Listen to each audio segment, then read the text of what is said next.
livro de Romanos, capítulo 8. Romanos, capítulo 8.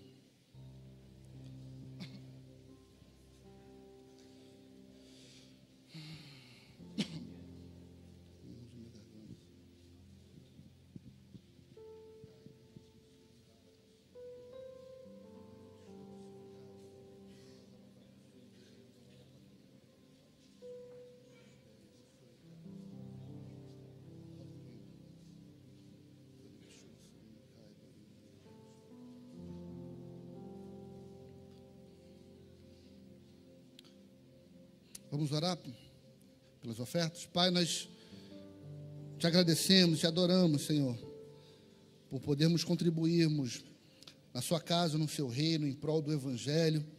Pai, que cada semente aqui plantada, aqui depositada, venha frutificar na vida de cada um dos meus irmãos, Senhor. A tua palavra nos garante que aquele que planta, ele colhe, Pai. Que a sua bênção, a tua prosperidade possa estar na vida, na família, nos negócios, nos sonhos de cada um aqui dos meus irmãos presentes nessa manhã. É o que nós te pedimos e agradecemos uma vez mais, em nome de Jesus. Você diz amém. Romanos 8, a partir do 31. Romanos 8, a partir do 31. Aliás, 28. 8, 28.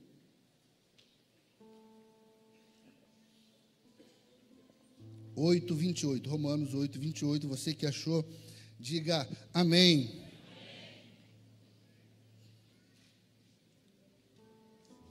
A palavra do Senhor diz o seguinte: sabemos que todas as coisas concorrem ou cooperam para o bem daqueles que amam a Deus, daqueles que são chamados segundo o seu propósito. Você pode repetir após mim? Todas as coisas cooperam para o bem daqueles que amam a Deus. Pai, essa é a tua palavra. Uma vez mais, fale conosco através da tua palavra.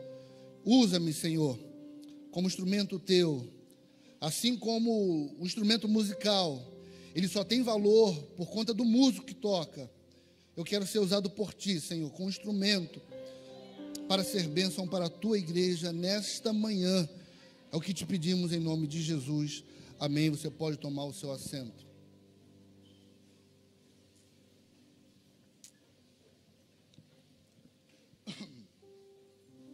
Meus irmãos, a Bíblia não é um livro fácil de se entender. A Bíblia nem sempre é um livro fácil de se compreender. Existem questões na Bíblia que divergem de pensamentos, de visões, não divisões de divisões, mas de visões, da forma de ver. Por exemplo, você vai falar de escatologia, cada um pensa de uma forma. Não, eu penso dessa forma, eu penso da outra. Você vai falar de predestinação ou livre-arbítrio, cada um vai pensar de uma forma, cada um vai ter o seu ponto de vista. Tudo isso porque a Bíblia é um livro difícil de se entender em alguns momentos. É a mesma Bíblia, a mesma palavra, mas com visões diferentes. E por ser um livro talvez difícil de se interpretar, é por isso que nós precisamos do auxílio do Espírito Santo, porque é Ele quem nos revela a palavra. Nós não podemos ler a Bíblia como se fosse apenas um livro histórico, porque a Bíblia é muito mais do que isso. A Bíblia é a palavra de Deus. E precisamos do auxílio do Espírito Santo para nos revelar o que está escrito. Não somente por conhecimento teológico, mas para que a gente possa se alimentar. Sabe, as pregações das nossas igrejas, dos nossos dias, elas não podem ser meramente palestras. Nada contra palestras, eu até gosto muito. Mas o que liberta o homem do pecado é a palavra de Deus. É a palavra pregada através da unção do Espírito Santo. Porque é a palavra que produz fé. A Bíblia diz, ouvireis. Aliás, a fé vem pelo ouvir a palavra de Deus. Porque o poder do Espírito Santo, através dessa palavra, liberta. O poder do Espírito Santo, através dessa palavra, cura. O poder do Espírito Santo, através dessa palavra, nos dá direção. O poder do Espírito Santo, através dessa palavra, nos traz o milagre, traz aquilo que a gente precisa. E isso tudo é o poder do Espírito Santo, através da palavra. Nós precisamos do Espírito Santo para compreender o que está escrito nesse livro. E falando de textos difíceis de se compreender, talvez o que a gente acabou de ler agora, seja um dos textos que mais causam, ou que mais causa confusão nas nossas mentes. Eu não sei se alguém tem algum problema com Romanos 8, 28, mas eu tenho. Eu tenho porque a Bíblia diz que todas as coisas cooperam para o bem daqueles que amam a Deus. O meu problema com Romanos 8, 28 é justamente a palavra todas. Se a Bíblia dissesse que algumas coisas cooperam para o bem, eu não teria problema quanto a isso. Porque é claro que algumas coisas cooperam para o meu, para o seu bem, amém? Por exemplo, a promoção de um emprego, a promoção de um cargo no emprego, isso coopera para o meu bem, para o seu bem, amém? O ingresso numa faculdade coopera para o meu, para o seu bem, amém? O nascimento de um filho coopera para o nosso bem, eu entendo. A minha sogra mudou para outro estado, isso coopera para o meu bem. Brincadeira, sogra, te amo. Tamo junto. É claro que algumas coisas cooperam para o meu, para o seu bem. Só que a minha aflição é que a Bíblia não diz que algumas coisas cooperam. A Bíblia diz que todas as coisas cooperam. É fácil entender que o nascimento de um filho tão esperado pode cooperar para o meu bem.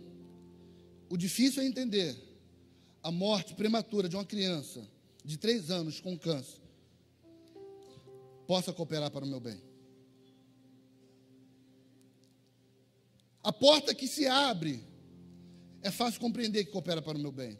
O difícil compreender quando a porta se fecha. Uma cura coopera para o meu bem, mas um quadro de doença. Vai falar isso para alguém que está lá no INCA. Como isso pode cooperar para o meu bem, querido? Deixa eu te falar. Eu não tenho todas as respostas. Eu não posso te explicar tudo. Tem muitas coisas que talvez não façam sentido para mim e para você. Mas de uma coisa eu tenho certeza. Se a Bíblia diz que tudo coopera para o meu bem, eu posso não estar entendendo, mas eu continuo crendo nessa palavra. O que eu estou vivendo não altera o que eu penso a respeito da Bíblia. O que eu estou vivendo não altera o meu pensamento a respeito das Escrituras. Está doendo, está difícil, eu não estou entendendo, mas a palavra do Senhor continua sendo fiel.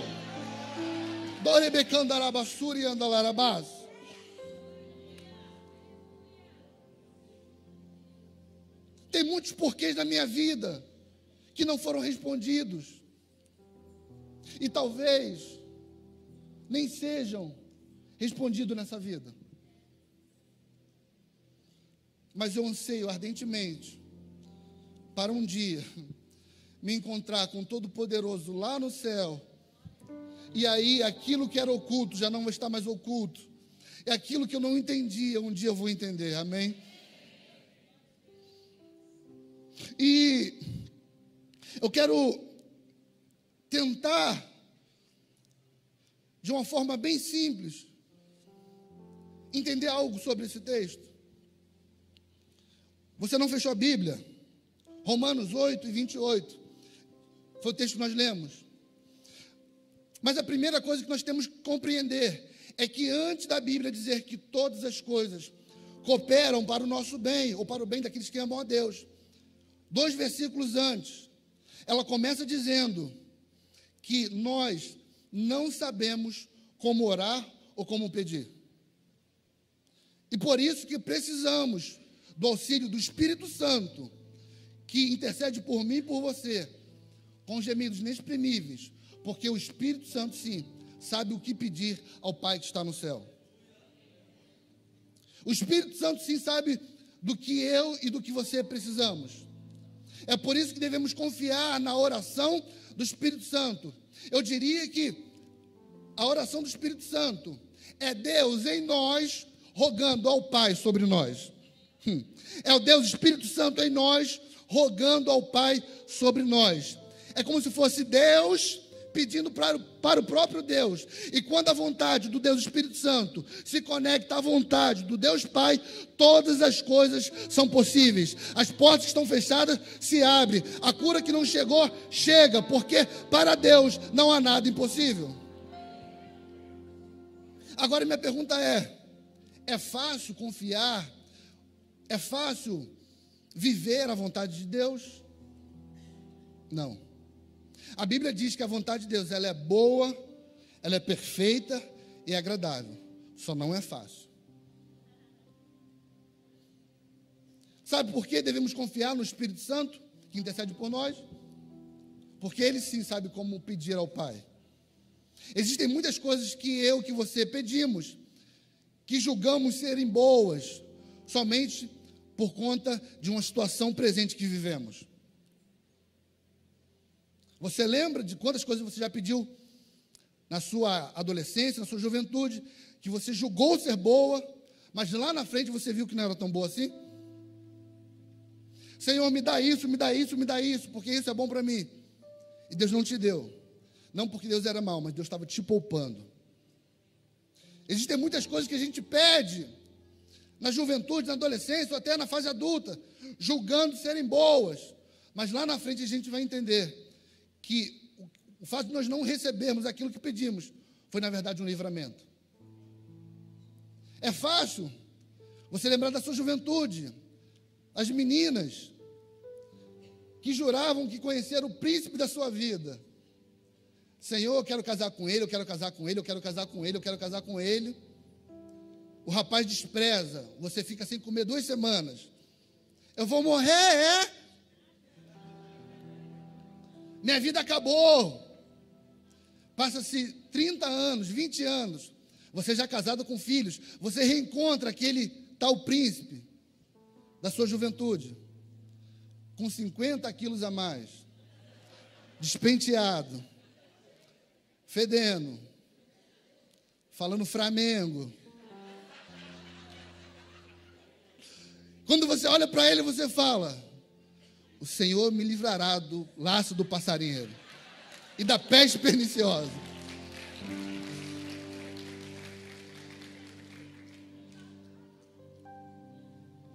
Você está rindo? Mas há 20 anos atrás, você estava chorando. Há tempos atrás, você estava em pranto, morrendo de amor. Como eu vou viver sem esse homem na minha vida, sem esse pão? Quando você encontra depois de tantos anos, é uma padaria. Como é que eu vou viver sem? Aquilo que você julgava ser bom, não era. Agora tem um outro lado da moeda, tem muitas coisas que a gente julga ser ruim, mas na verdade são boas. Às vezes, Deus até nos dá coisas boas, mas a vida embrulha essas coisas boas com a embalagem de coisas ruins. E você julga o conteúdo pela embalagem. Mas lá na frente, quando você abrir a embalagem, aquilo que parecia ser ruim era bênção para a sua vida. Sabe, eu lembro quando o Pedro nasceu, que eu tive que sair da maternidade com ele, e a médica falou assim: pai, mãe, vocês têm que dar logo as vacinas dos primeiros dias do seu filho. Eu falei, tudo bem. Eu falei, tudo bem, até chegar no posto de atendimento. A enfermeira falou assim: pai, segura bem o seu filho, porque vai doer. Rebeca, nesse momento, já não queria olhar mais para a enfermeira. ficou de cara na parede, como se estivesse de castigo. E sobrou para mim. E quando a enfermeira tirou a agulha, eu não sei porquê, mas parece que eu vi em câmera lenta, irmão. Eu falei, só uma perguntinha, assim, não quero trabalhar seu trabalho, não. Mas você vai botar isso no meu filho. É para o bem dele, pai. E eu tive que segurar o Pedro, por mais que aquilo doesse em mim, para ser furado por aquela agulha. Eu não sei se o Pedro já tinha noção, com 2 dias de vida, do que estava acontecendo. Mas se ele tem noção, se ele teve noção, ele estaria imaginando, eu não acredito que o meu pai vai permitir que eu seja furado por essa agulha. E quando a primeira agulha entrou no Pedro, ele chorava tanto, mas tanto, que ele nem chorava. Só abria a boca. Já viu criança quando chora tanto, que não tem som? Era o Pedro. E aquilo angustia mais, meu irmão. E por mim, eu tiraria logo aquela agulha e nem deixaria tocar aquela agulha nele. Mas eu sabendo que aquele sofrimento momentâneo na vida do meu filho, na verdade, faria mais bem do que mal a ele. Muitas das vezes, o nosso pai, que está lá no céu, fala assim, filho, eu até gostaria de te poupar disso, mas isso que você está vivendo hoje, você pode não entender, mas lá na frente vai fazer mais bem do que mal para você.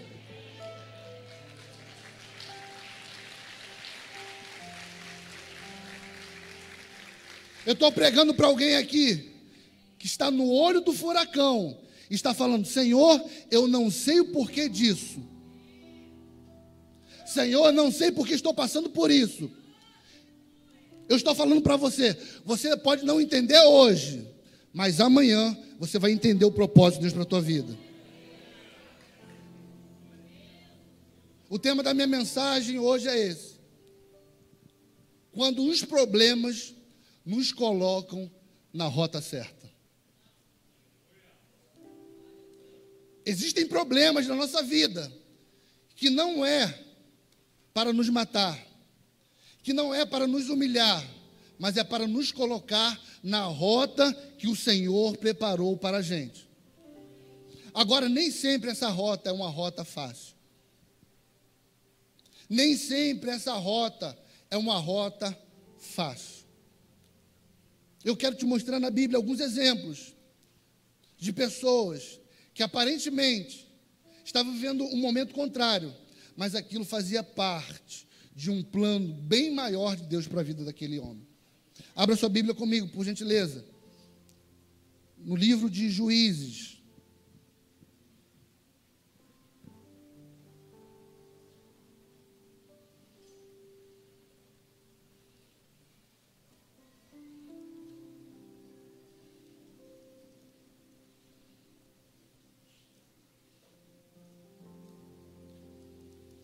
Doce Espírito Santo, doce Espírito Santo. A presença do Senhor é real nessa manhã, querido. Juízes, capítulo 3.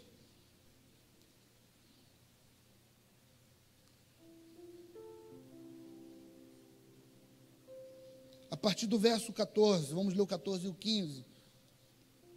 Olha o que diz o texto. Os filhos de Israel serviram a Eglon, rei dos Moabitas, 18 anos. Então os filhos de Israel clamaram ao Senhor, e o Senhor levantou-lhes um libertador. Olha o que diz a Bíblia sobre esse libertador. Eude é o nome dele, filho de Gera, benjamita, repita, benjamita. E a Bíblia faz questão de escrever que ele era canhoto. Olhe para cá, por gentileza. Ele era da tribo de Benjamim. E a Bíblia faz questão de dizer que ele era canhoto. Queridos, quando eu li esse texto, muito antes de preparar essa mensagem, me chamou a atenção o porquê do escritor do livro de Juízes fazer questão de falar que alguém era canhoto. no que isso vai agregar ao texto. E aquela curiosidade de pregador foi pesquisar. Primeiro, ele era da tribo de Benjamim. Eu não sei se você sabe, mas Benjamim significa o filho do meu braço direito, ou filho da minha destra. Ou seja, existe alguém canhoto numa tribo só de destros. Quantos estão comigo? Digam amém. Segundo, ser canhoto no contexto histórico bíblico é sinal de fraqueza. Todas as vezes que a Bíblia vai falar de força, principalmente de força de Deus, fala da sua destra. Ele me susterá com a sua destra fiel. 1000 cairão ao meu lado, mas 10.000, que é muito mais, cairão à minha direita. Então, ser canhoto nesse contexto é sinal de fraqueza. Terceiro, a palavra que é traduzida por canhoto significa aquele que tem a mão direita fechada. Pode ser por problema de natureza, do seu nascimento, ou por alguma deficiência adquirida no meio do caminho. Então eu entendo que Eude é um patinho feio dentro da sua família. Alguém que tem problema na mão direita e por isso só tem a esquerda. Você não pode participar do exército de Israel, porque você é canhoto. Isso é simbolismo de ser fraco. É um símbolo de ser fraco. Diz as más línguas que o bullying começou com Eude. Vamos jogar basquete, Eude? Ah, você não pode. Vamos jogar vôlei? Não, você não pode. Vamos brincar de espada? Ah, você não pode. Você é fraco. E cresce Eude nesse quadro, nesse contexto. E por ele não participar do quartel, ou na verdade, como guerreiro, ele tem que fazer outras funções. A Bíblia vai dizer, no capítulo 3, que Israel, mesmo estando no lugar da promessa de Deus, eles viram escravos por conta do seu pecado. E Eglon, que é o rei de Moabe, domina Israel. E Eglon agora, que é o rei de Moabe, ele exige que o povo de Israel, mesmo estando no lugar da promessa, paguem tributo a ele. No lugar que vocês estão, eu sei que é de vocês, mas como eu estou dominando vocês, vocês vão ter que me pagar para usufruir daquilo que é seu. Você tem noção do que é isso? Israel vive um quadro totalmente contrário, escravizado pelo rei pagão. E sempre tinha que se levar uma quantia, o tributo, ao rei pagão. Como Eude não podia fazer parte dos guerreiros, ele pelo menos servia para levar a quantia ao rei pagão, a Eglon. Só que um dia, Eude, ele não se conforma em ver o seu povo escravizado por aquele rei. Ele fala, eu tenho que fazer alguma coisa para libertar o meu povo. Eu tenho que fazer alguma coisa para libertar meu povo. Eu tenho que matar esse rei, eu tenho que vencer esse exército. Você tem noção do que é um camarada com um quadro todo contrário sonhar dessa forma? Bom, um dia falam para Eude, vai levar o tributo ao rei Eglon. E ele tem uma ideia nesse dia, talvez inspirado pelo Espírito Santo. Todos os guerreiros, por serem destros, eles carregavam sua espada no lado esquerdo, porque assim facilitava para tirar a espada. Quando se ia a algum lugar ter contato com algum rei, a revista que era feita era sempre do lado esquerdo, porque era onde os guerreiros guardavam a espada.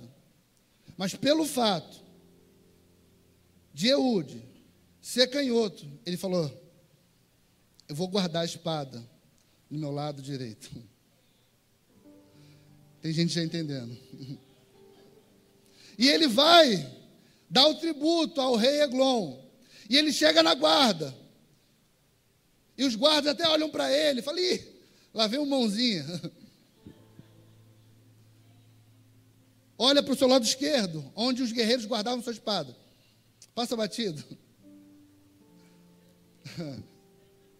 Ele tem agora acesso ao rei Eglon, que o escravizava. E ele fala: rei, está aqui o seu tributo. O rei recebe, diz o texto. Após ter pago o tributo, Eude fala: eu tenho mais uma notícia para te dar, mas é algo particular. O rei Eglon, por não duvidar ou por não suspeitar de alguém que aparentemente era fraco, fala o seguinte: meus guardas estão liberados, deixa só eu e ele na sala. Ele fecha a porta. Ele se aproxima do rei. E quando ele se aproxima do rei, ele puxa com aquilo que era sinal de fraqueza, uma espada, e mata o rei que atormentava o reino de Israel. Aquilo que aparentemente era algo contrário na vida de Eude, foi o passaporte para ele se tornar um dos maiores juízes de Israel. Israel só se viu livre por conta de um problema, de um simples homem. Agora Eude se torna juiz de Israel. E juiz, antes do período dos reis, era o maior cargo que alguém podia ter em Israel. Eu não sei se Eude naquele momento falou: Senhor, uma vida toda sem entender o porquê disso, mas aquilo que aparentemente eu julgava ser algo ruim, hoje foi o passaporte para a minha promoção. Vou te falar, existem pessoas vivendo coisas que você não está entendendo o porquê disso. Você não está entendendo o porquê de estar passando por isso. Um quadro de saúde, aliás, de doença, de finanças quebradas. Você sempre foi alguém correto com suas finanças. Sempre foi alguém controlado. Um quadro de traição. Você não sabe o porquê disso. Mas deixa eu te falar. Existem provas que Deus permite nas nossas vidas. Não é para nos abater, era para nos promover. Deixa eu te falar outra coisa. Davi não era ninguém antes de Golias. Davi não era ninguém antes de Golias. Mas depois que um gigante se levanta, Davi, ele se propõe a matar aquele gigante, mesmo aparentemente uma desvantagem. Depois que ele mata o gigante Golias, ele se transforma no cara de Israel. O encalhadinho Davi agora tem a esposa do rei para casar. O pobre Davi agora não precisa mais pagar imposto. E depois já vai morar no palácio. Essa prova que você está passando não é para te derrubar.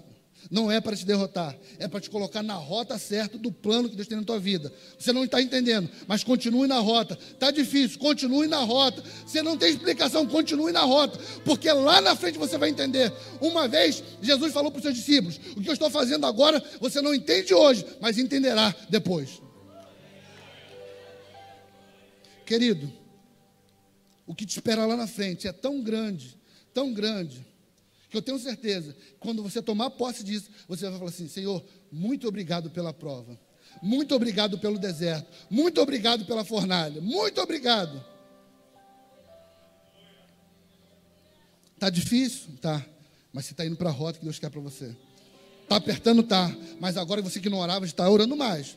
Você que não lia a Bíblia, está lendo mais. Ah, está difícil, tá. Mas você que não jejuava, já está jejuando mais. Está difícil, tá. Mas você que não dizia nem bom dia para sua esposa, já trata com carinho. Existem coisas na nossa vida que são ruins, aparentemente, mas estão nos empurrando para o destino que Deus quer para nossas vidas. É impossível não lembrar da história de José. José, ele não fez nada, aparentemente, para José do Egito, para sofrer o que sofreu. Deus deu um sonho a ele, e é um sonho profético sobre o governo. Ele não pediu para sonhar. Deus deu sonho a ele. E agora ele é vendido pelos seus irmãos. Ele está na caravana dos ismaelitas. E depois Potifar vai comprá-lo. E pelo seu bom proceder, José, ele vira chefe na casa de Potifar. Lá ele tinha tudo do bom do melhor. Talvez José pensasse: acho que o sonho que eu tive se cumpriu. Porque agora eu estou num lugar bom, tenho um cargo bom, tenho um emprego bom, mando sobre tudo, tenho um controle sobre todos os escravos, eu sou o cara aqui na casa de Potifar. Mas Deus olhava para José: José, onde você está pode até parecer bom, mas o que eu tenho para você é algo melhor. José, você pode não estar entendendo, mas eu vou ter que permitir que alguém se levante contra você, só para que você possa ser empurrado para o lugar que eu esperei e planejei para você. E agora a mulher de Potifar, ela tenta se apossar de José. José fala assim: não, minha dona, Potifar me deu liberdade sobre tudo, menos sobre você. Não, mas eu quero você, José, eu quero você, eu quero você. Ela não satisfeita, ela força uma cena. Ela agarra José e José foge e fica a capa. José foge e fica a capa. E ela não satisfeita, agora ela vai incriminar José. José agora ele está sendo procurado por algo que ele não fez. Ele está sendo incriminado por algo que ele não fez. Injustiçado por algo que não fez. Sabe? E pegam José e botam para a prisão. E eu fico pensando aqui, viajando, o que se passava na cabeça de José. Senhor, não pedi sonho nenhum, o Senhor me deu o sonho. Agora eu não fiz nada de errado, estou sendo injustiçado. José, você está sendo injustiçado porque eu estou te empurrando para o trono que você espera, para o trono que eu te prometi. Senhor, mas está doendo, mas você está indo para a rota certa. Senhor, estou sendo injustiçado, está sendo injustiçado, mas você está indo para a rota certa. Senhor, eu não estou aguentando, não está aguentando, mas está indo para a rota certa. Senhor, mas está doendo, mas você está indo para a rota certa. Senhor, não estou entendendo, mas está indo para a rota certa. Existem muitas pessoas que estão falando assim: Senhor, não sei o porquê disso. Você pode não saber o porquê, mas no mundo espiritual você está endireitando a tua rota para o destino que Deus preparou para você. Pai, está doendo, mas você está indo para a rota certa. Pai, não está entendendo, mas Deus está te empurrando para o destino que Ele prometeu para a sua vida.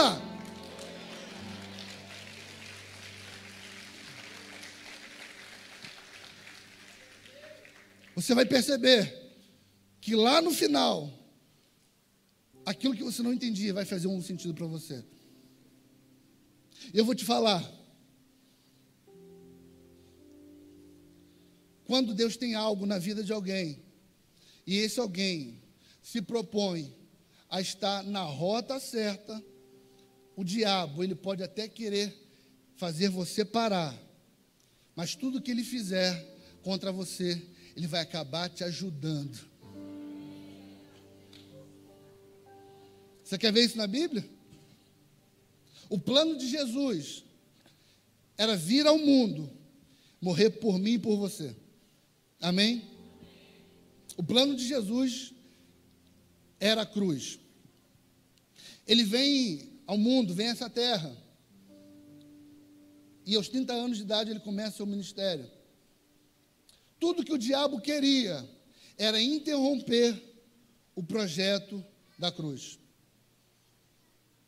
Tudo que o diabo queria era interromper o projeto da cruz. Porque a cruz, ela significa redenção, sim, para mim e para você, para o diabo não. Tudo o que o diabo queria era interromper o projeto da cruz. E para isso, sabe o que ele faz? Ele usa alguém próximo de Jesus. A Bíblia vai dizer que o próprio diabo, entra em Judas. E Judas, agora endemoniado, vai trair, vai vender Jesus.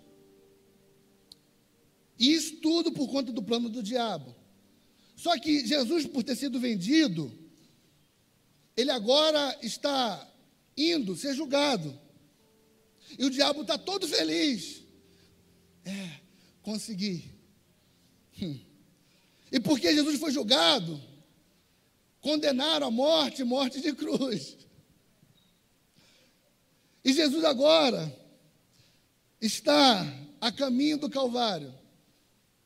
Enquanto, na verdade, o diabo viu Jesus na cruz, pensando que tivesse conquistado algo, na verdade, ele estava empurrando Jesus para a rota que Deus Pai tinha prometido para ele.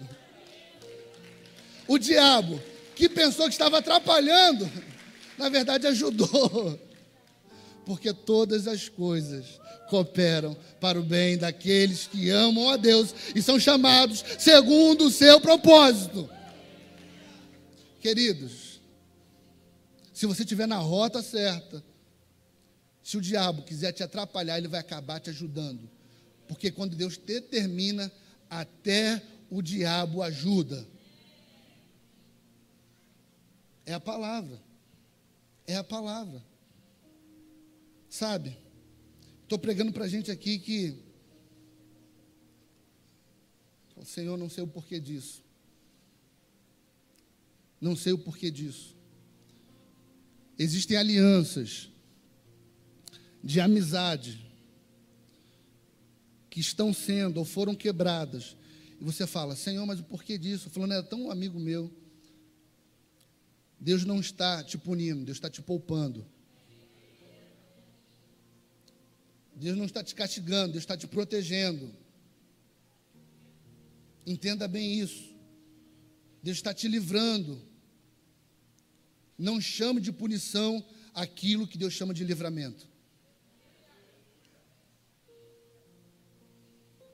Não chame de punição aquilo que Deus chama de livramento. Eu quero encerrar por aqui contando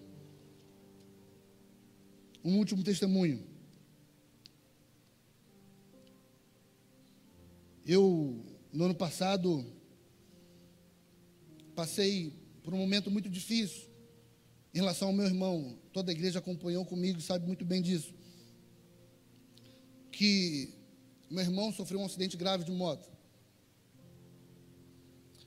Minha mãe, no período que o Arthur estava internado, meu irmão, teve muitas visões no mundo espiritual a respeito da vida do meu irmão. E ela tinha plena certeza que o diabo fez de tudo para ceifar a vida do meu irmão. Meu irmão era alguém que, na sua juventude, assim como eu passei um período, alguém morno na igreja. Ia por ir, ia por costume, mas não tinha um compromisso com Deus. Eu falo isso com liberdade porque é o testemunho que ele conta. Estava por estar, não tinha um compromisso real com Deus. E o diabo tinha uma sede tremenda na vida do meu irmão. Ainda tem, talvez mais agora. E o Arthur estava saindo do quartel, ele é sargento do exército, voltando para casa de moto. Estava com capacete. Ele sofreu um acidente. Tinha um amigo na garupa. Esse amigo na garupa, ele sofreu arranhões no braço. Meu irmão ficou mais de um mês no CTI. O garupa sofreu arranhões no braço. Meu irmão ficou mais de 20 dias em coma. Na mesma moto. Os dois com capacete. Arthur fica em coma. E não sei quem já teve um parente nesse quadro, mas era muito difícil para mim ver meu irmão, tentar falar com ele e como se ele estivesse num sono eterno. Tudo que minha mãe falava era, por que, Senhor? Por que, Senhor? Se tem uma coisa que minha mãe sempre fez, e até hoje faz, desde quando a gente estava na barriga dela ainda, foi orar por seus filhos. E deixa eu dar um recado. Mães, continue sendo coluna de oração para a sua casa e para os seus filhos. Você não sabe o poder de uma oração de uma mãe. E minha mãe perguntava, o porquê, o porquê, o porquê, o porquê. E depois já de 15 dias, 20 dias em coma, minha mãe falava, Senhor, seja feita a sua vontade. Se a sua vontade é levar, leva. Só não deixa mais sofrendo assim. E depois de tantos dias em coma, minha mãe indo para o quarto, sempre do Arthur orar, porque ela tinha visões de que o espírito da morte rondava. Eu já contei parte do testemunho aqui, o quarto do Arthur. E um dia eu recebo a ligação, minha mãe disse que o Arthur saiu do coma. Aquele jovem que era morno na igreja, que não tinha compromisso nenhum com o Senhor, o mesmo jovem havia saído do coma. Eu fui correndo para o hospital, ver o meu irmão, conversar com ele, saudade do meu irmão. E eu perguntei, eufórico, e aí, Arthur, você lembra de alguma coisa, cara? Você está bem? Você reconhece a gente? O Arthur não conseguia falar por conta da traqueostomia que ele havia feito, afetou a sua garganta e as cordas vocais. Ele não conseguia falar. Ele também, ansioso em querer se comunicar com a gente, não conseguia. Falei, você está bem, cara? E aí? Fala alguma coisa. Ele não conseguia. Eu perguntei para ele, você consegue escrever? Ele falou, sim, eu consigo. Balançou com a cabeça. Eu peguei rapidamente um papel, uma prancheta, uma caneta e dei na mão dele. E aquele que nunca teve um contato com Deus, aquele que o diabo queria ceifar e roubar a vida, a primeira coisa que meu irmão escreve não é sobre o acidente, não é sobre a saudade que estava da gente, não é sobre a filha dele. A primeira coisa que ele escreve é: Deus falou comigo face a face. Deus falou comigo face a face. Eu li aquilo e comecei a chorar naquele momento. Eu falei, diabo, você que tentou ceifar a vida do meu irmão, acabou empurrando ele para o local onde Deus sempre sonhou que ele estivesse.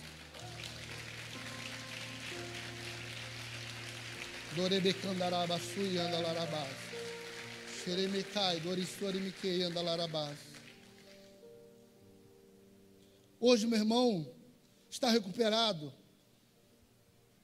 só está fazendo fisioterapia de um braço esquerdo, mas tem o movimento da mão, do antebraço, fala normalmente, anda normalmente, está restabelecendo sua vida. Eu chego na casa do meu irmão, chegava antes, tudo que ele falava era sobre carro, moto, futebol, moda. Ele gosta de se vestir bem, tênis novo, tênis que lançou. E eu chego lá para tentar puxar assunto. E Arthur, ele é vascaíno. Eu falei, e teu Vasquinho, como tá? Ele, não, rapaz, essa semana não tive tempo de futebol, estava lendo os 4 evangelhos. Eu falei, você viu o jogador que compraram? Rapaz, não vi não, mas peguei um pregador aqui, rapaz, que homem abençoado. Eu falei, Arthur, e tua vida no militar? Rapaz, eu quero ser um pastor. Eu falei, cara, saiu um novo filme aí, vamos sair para distrair. Ele, não, cara, estou procurando um seminário para fazer.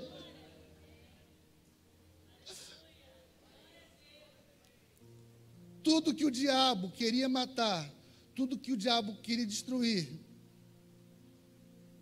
ele não conseguiu. Aliás, a única coisa que o diabo destruiu foi o velho Arthur. Essa prova que você está passando, essa dificuldade, ela está te colocando na rota certa. Você vai sair mais crente disso.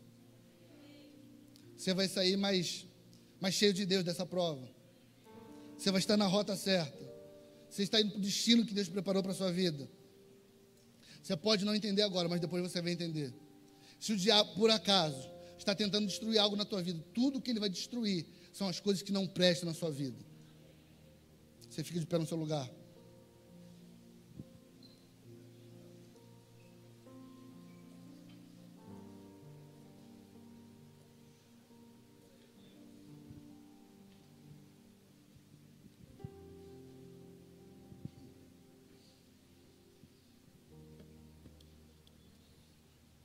Daqui a pouco nós teremos a ceia, então quero fazer um pedido muito rápido.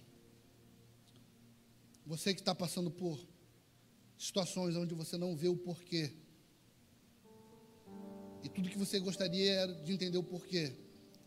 Eu quero orar por você, não porque Deus vai te falar o porquê disso, mas que Deus te permaneça, ou te mantenha firme, para que você não saia da rota, mesmo quando tudo está dando errado.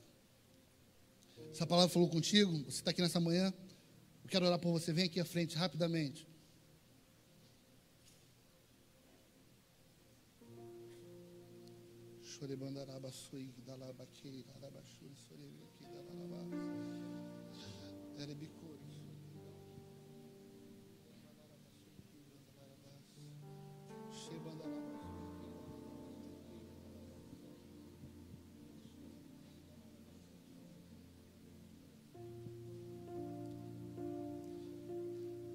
Está doendo, mas você está indo para a rota certa.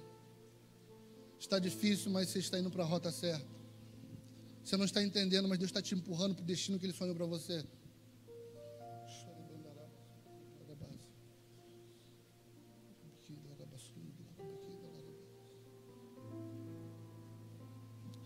Esse é o lugar certo de chorar. Esse é o lugar certo de chorar. Existem problemas que o homem não pode resolver para você. Mas eu tenho uma boa notícia, você está no lugar certo. Você está no lugar certo. Isso não vai te matar, isso vai te fortalecer.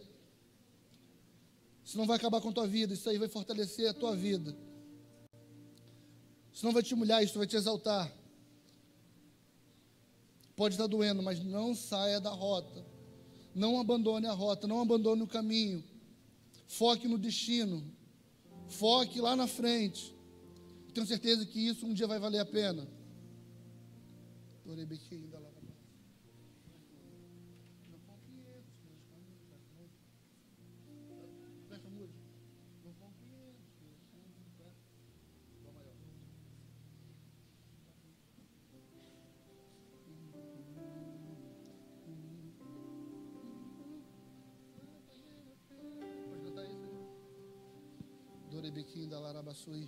A igreja toda orando, por gentileza. Feche seus olhos, ninguém de olho aberto nesse momento.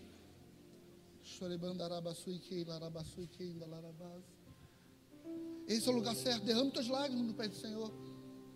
O Senhor Jesus recolhe tuas lágrimas nesse momento. Abre o teu coração. Fortaleça, Senhor Jesus. Fortaleça, Senhor Jesus. Mantenha firme, Senhor Jesus. Não deixe que ninguém retroceda, Pai. Não deixe que ninguém dê um passo atrás. Você está indo para o teu destino. Deus está te colocando no caminho certo.